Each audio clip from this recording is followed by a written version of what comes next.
Hello, everyone. Welcome in and welcome to The Secret Pregnancy, understanding the dynamics of neonatal outcomes in relation to cryptic pregnancy, with a particular focus on New Mexico versus Alexee Trevizo.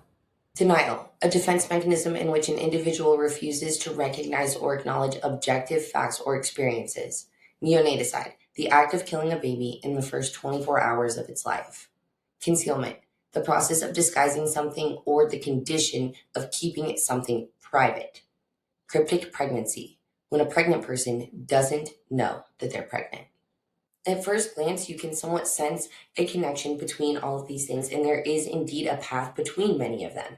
Not all of these things need each other to exist, and only one of these things will the defense be focused on, rather than the path of the defendant's potential actions, weaving in and out of denial, concealment, and neonaticide.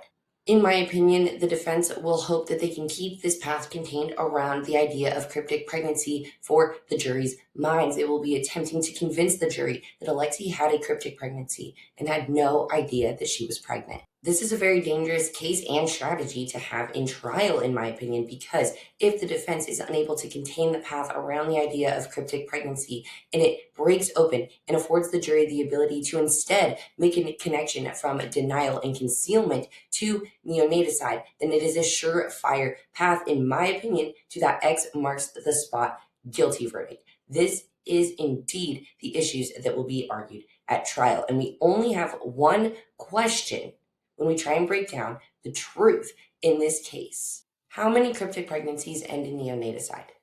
We must ask this question because it is the logical question to ask when the defense is saying that not only did the defendant, Alexee Trevizo, have no idea she was pregnant the entire time, but also never notified of anyone of the birth of the baby, and the baby ended up in the bottom of the trash. How I see it, it would be all too convenient for a defense team if people did not question this connection. How many women actually faced with being in labor, having had no idea that they were pregnant, end up with a child unalive and concealed? I will spare us all the videos, but there are many examples on social media if you search cryptic pregnancy story of women who have happy, healthy children and tell the story of having had no idea they were pregnant. But that's all anecdotal evidence. And this is a legal case, and it's supposed to be a battle of the experts. We will begin with cryptic pregnancy. According to the research, 1 out of 475 women experience cryptic pregnancy all the way up until 20 weeks. That means that only one woman did not know that they were pregnant for 5 months. That also means that the period of pregnancy being unknown ended for all 475 women at some point. According to the research, 1 out of 2,455 women maintain a cryptic pregnancy all the way up until delivery. We are starting here because, in my opinion, this is the exact statistic that the defense for Team Trevizo wants us to believe. This list will grow as we get through this presentation, but this is the first ask from the defense, in my opinion. They are asking you to believe when starting this case, when telling this story, when explaining what happened, that Alexee Trevizo was 1 out of 2,455 women, having no signs, no signals, no suspicion, no potential knowledge of pregnancy up until the moment the baby was delivered.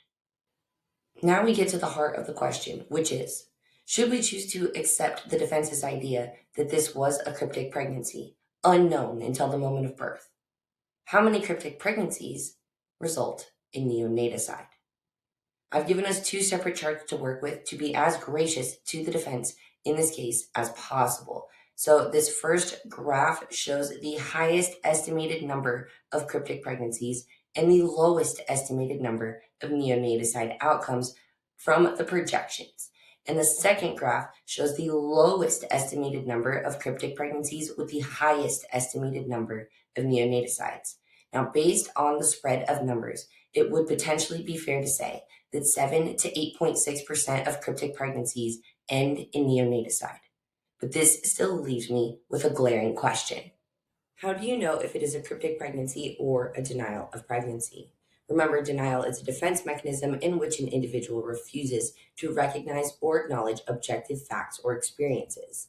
So you can imagine that a denial of pregnancy would still result in the typical signs and symptoms of a pregnancy, but those symptoms and signs would be being denied.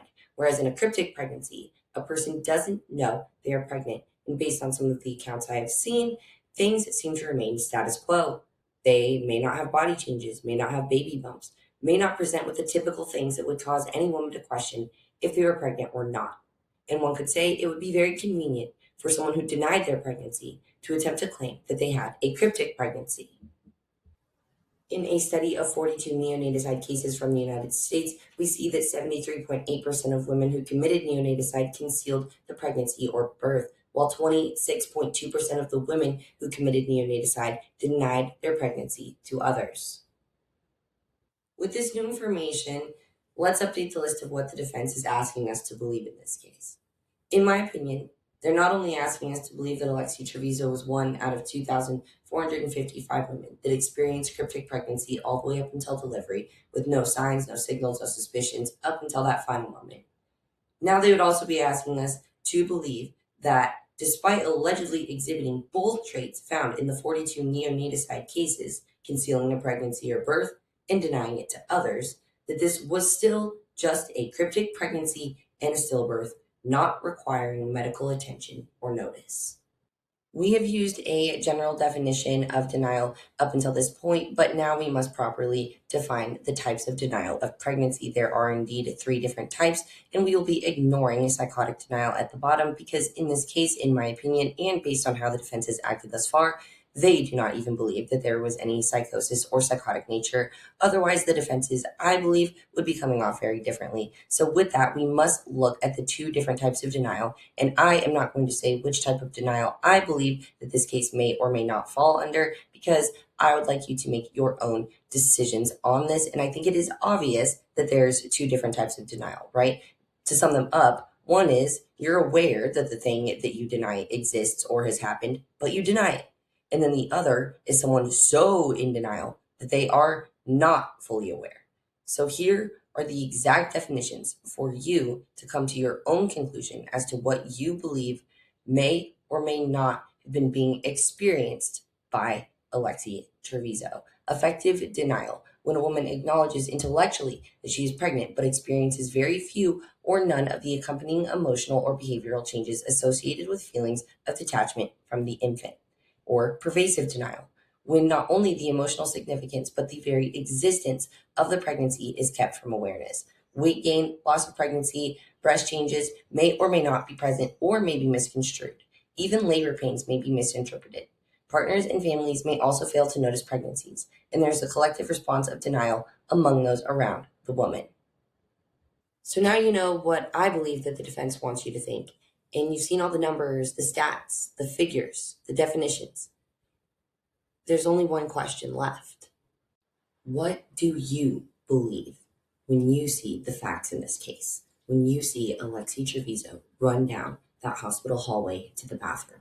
When you see her mother Rosa show up within about 40 seconds of Alexee Trevizo entering that bathroom under only the guise of back pain and constipation and having to have a bowel movement? When you see Alexee Trevizo, after around 18 minutes, exit the bathroom with a bloody towel that she wipes her hands with, discards it before walking back to her room calmly with her doctor, never informing anyone of baby Alex's whereabouts or that he had been birthed at all. When you see the cheerleading videos, when you see the potential baby bump, when you realize that Alexee Trevizo ended up alone, secluded in a locked room while in a hospital at the exact moment of delivery of a baby and never informed anyone afterwards, what do you truly believe? And what chances do you give the defense at trial when trying to make you believe that this was a cryptic pregnancy and a stillbirth, and that Alexee Trevizo had no idea that she was pregnant?